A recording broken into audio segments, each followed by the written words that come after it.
খুলনাকে green city এবং clean city তৈরি করবেন। 5 বছরে 25 কোটি গাছ লাগানোর উদ্যোগ নিয়েছে। সবুজ বাংলাদেশ গড়ার জন্য খুলনা মহানগরীতে বৃক্ষরোপণ কর্মসূচির উদ্বোধন করা হয়েছে।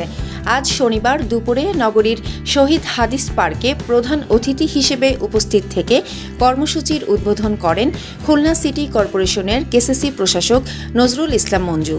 অনুষ্ঠানে বক্তব্যে তিনি বলেন, সবুজ বাংলাদেশ গড়ার জন্য 5 বছরে 25 কোটি গাছ লাগানোর যে ঘোষণা দিয়েছিলেন, আজকে তার বাস্তবায়ন হতে চলেছে। কক্সবাজারে ডুলা হাজরায় বৃক্ষরোপণের মধ্য দিয়েই সেই যাত্রা শুরু হচ্ছে এবং আমরা মাননীয় প্রধানমন্ত্রীর উদ্বোধনের সাথে সাথেই আমরাও খুলনা সিটি কর্পোরেশন হাদিস পার্কে বৃক্ষরোপণের মধ্য দিয়েই খুলনায় তার দেওয়া নির্দেশনা, মাননীয় প্রধানমন্ত্রী দেওয়া নির্দেশনা 50,000 গাছ খুলনা শহরে লাগাতে হবে।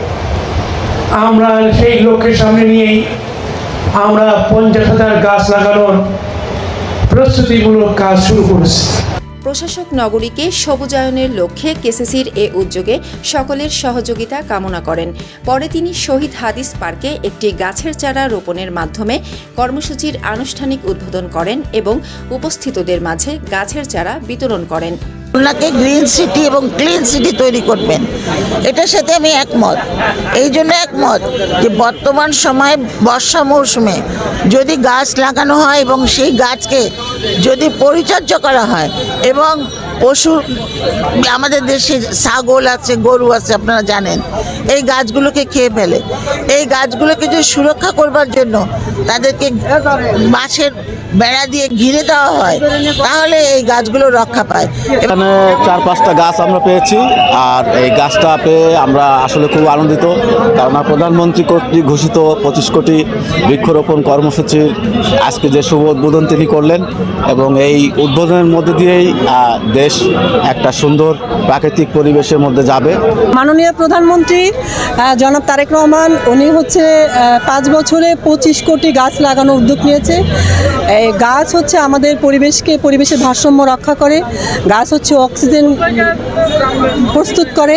আমরা জানি এই গাছ লাগালে পরিবেশ আরও সুন্দর হবে এবং পরিবেশের ভারসাম্য রক্ষা হবে। কেসিসির প্রধান রাজস্ব কর্মকর্তা রহিমা সুলতানা বুশরার সভাপতিত্বে অনুষ্ঠানে আমন্ত্রিত অতিথি হিসেবে উপস্থিত ছিলেন কেসিসির সাবেক মেয়র মোহাম্মদ মনিরুজ্জামান, সাবেক সংসদ সদস্য সৈয়দা নার্গিস আলী, প্রধান প্রকৌশলী মশিউজ্জামান খান, এক্সিকিউটিভ ম্যাজিস্ট্রেট আবদুল্লাহ আল ইমরান, খুলনা মেডিকেল কলেজ হাসপাতালের তত্ত্বাবধায়ক ডাক্তার আখতারুজ্জামান, খুলনা বিশ্ববিদ্যালয়ের অধ্যাপক ডক্টর নাজমুস সাদাত শুভ, কেএমপির অতিরিক্ত পুলিশ কমিশনার মোহাম্মদ শাহনেওয়াজ খালেদ, অতিরিক্ত জেলা প্রশাসক ইরফা সুলতানা, পরিবেশ অধিদপ্তরের ডেপুটি ডিরেক্টর সর্দার শরীফুল ইসলাম সহ বিভিন্ন রাজনৈতিক, সামাজিক, সাংস্কৃতিক ও পরিবেশবাদী সংগঠনের নেতৃবৃন্দ।